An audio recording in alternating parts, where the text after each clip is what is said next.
Ya, halo anak-anak semuanya. Ya, karena kita nggak bisa ketemu, jadi untuk materi selanjutnya kelas 7 di bab 6 kita share di sini aja ya. Kalian bisa buka di buku paket kalian masing-masing. Itu ada di halaman 137. Nah, di bab ini kalian akan belajar bagaimana pemerintah pusat memberikan wewenang kepada tiap-tiap daerahnya. Nah, wewenang apa aja yang akan diberikan nanti kita akan bahas ya. Pertama, kita samakan dulu persepsi bahwa negara kita ini, negara Indonesia adalah negara kesatuan ya, negara kesatuan Republik Indonesia. Nah, apa aja buktinya? Kalian bisa lihat yang pertama di dalam Undang-Undang Dasar Negara Republik Indonesia bagian pembukaan alinea keempat. Di situ ada kalimat yang berkedaulatan rakyat dengan berdasarkan kepada ketuhanan yang Maha Esa, kemanusiaan yang adil dan beradab, persatuan Indonesia ya, kalian lingkari yaitu persatuan Indonesia, kerakyatan yang dipimpin oleh hikmat kebijaksanaan dalam permusyawaratan perwakilan dan keadilan sosial bagi seluruh rakyat Indonesia. Itu ada di bagian pembukaan ya. Yang kedua, kalian bisa lihat di bagian pasal 1 ayat 1 Undang-Undang Dasar Negara Republik Indonesia yang berbunyi, negara Indonesia ialah negara kesatuan yang berbentuk republik. Dan yang ketiga yaitu di dalam dasar negara, yaitu Pancasila. Sila ketiga, Persatuan Indonesia. Nah, itu tadi ketiga bukti bahwa negara kita, negara Indonesia ialah negara kesatuan. Berbeda halnya dengan negara Amerika Serikat yang negaranya disebut dengan negara serikat, negara federasi, terdiri dari negara-negara bagian. Walaupun negara kita, negara Indonesia ini adalah negara kepulauan, terdiri dari kurang lebih 17.000 pulau, tapi tetap negara kita itu merupakan satu kesatuan, yaitu Negara Kesatuan Republik Indonesia. Selain hal itu, ya, negara kita dipersatukan melalui peristiwa. Yang pertama adanya peristiwa kebangkitan nasional. Pada saat itu dimulai dengan adanya organisasi Budi Utomo yang mendirikan organisasi dalam bidang pendidikan. Akhirnya pada saat itu Indonesia berani melawan kolonialisme. Yang kedua adanya peristiwa Sumpah Pemuda ya, yang dimulai di Kongres Pemuda kedua yang kita selalu peringati setiap tanggal 28 Oktober ya. Karena itu dijadikan titik bahwa Indonesia akan bersatu melawan segala bentuk paham-paham kedaerahan yang ada ya. Jadi walaupun di Indonesia itu terdiri dari berbagai macam daerah, tapi Indonesia itu sudah punya Sumpah Pemuda ya. Sumpah Pemuda yang di dalamnya mengikrarkan bahwa negara Indonesia ini punya tumpah darah tanah air yang satu, bangsa yang satu, dan bahasa persatuan yang dijunjung yaitu bahasa Indonesia ya. Sehingga itu dapat menghilangkan paham-paham kedaerahan atau kita sebut dengan etnosentris. Yang ketiga adalah peristiwa proklamasi kemerdekaan.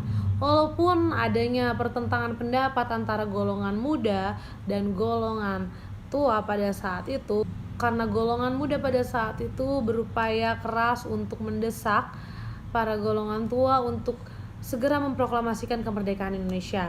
Namun pada akhirnya kita berhasil untuk memproklamasikan kemerdekaan kita, yaitu pada tanggal 17 Agustus 1945. Karena negara kita ini adalah negara yang sudah merdeka, maka salah satu syarat berdirinya suatu negara adalah memiliki pemerintahan yang berdaulat.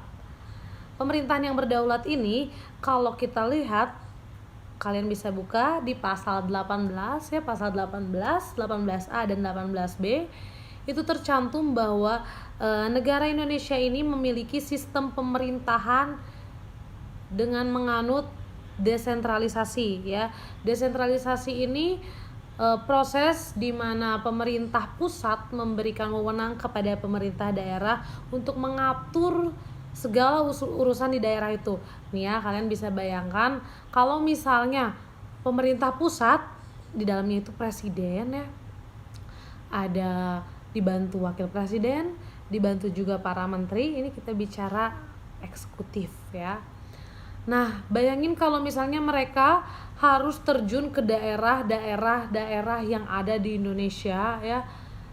Itu pasti merupakan beban yang cukup berat karena Indonesia ini negara yang sangat luas ya, sehingga pemerintah pusat di sini menerapkan sistem desentralisasi untuk menyerahkan segala urusan pemerintah dari pemerintah pusat kepada pemerintah daerah. Berarti kalau di pemerintah daerah kita berbicara untuk di bagian pemerintah provinsi itu ada gubernur, di bawahnya kota atau kabupaten, berarti kalau kota wali kota, kabupaten berarti bupati ya, dan mungkin ke bawah-bawahnya lagi itu bisa jadi kecamatan ya, kelurahan, desa ya. Nah, itu adalah komponen yang ada di daerah.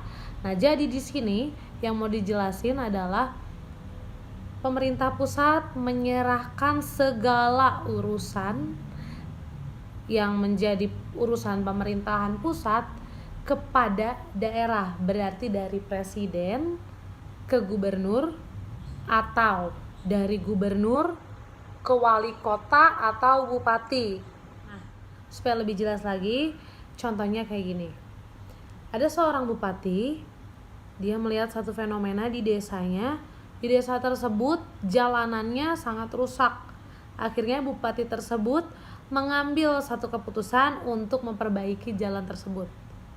Nah, untuk memperbaiki jalan tersebut, bupati itu gak perlu nungguin instruksi dulu dari presiden, karena presiden sudah memberikan wewenang untuk kepala daerah bisa menyelesaikan masalah yang ada, bisa menyelesaikan masalah atau mungkin membentuk kebijakan atau aturan ya.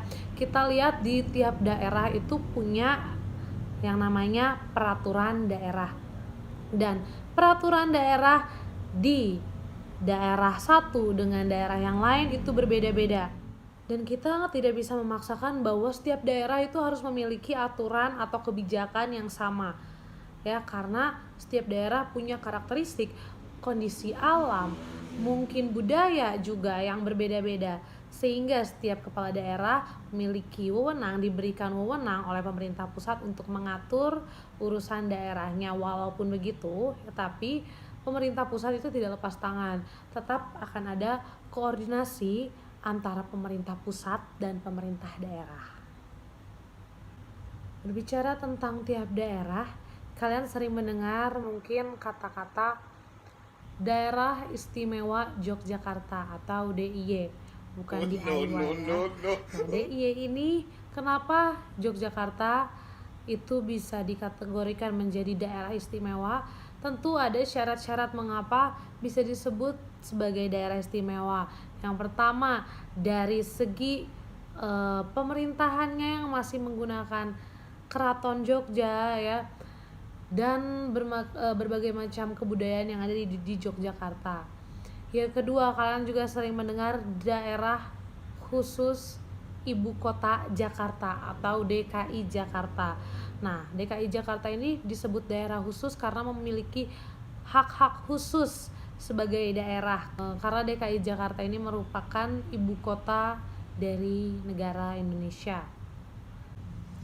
Nah, supaya kalian lebih memahami lagi tentang materi kali ini, setelah ini silakan kalian kerjakan soal pilihan berganda seputar materi yang tadi sudah Miss jelaskan ya.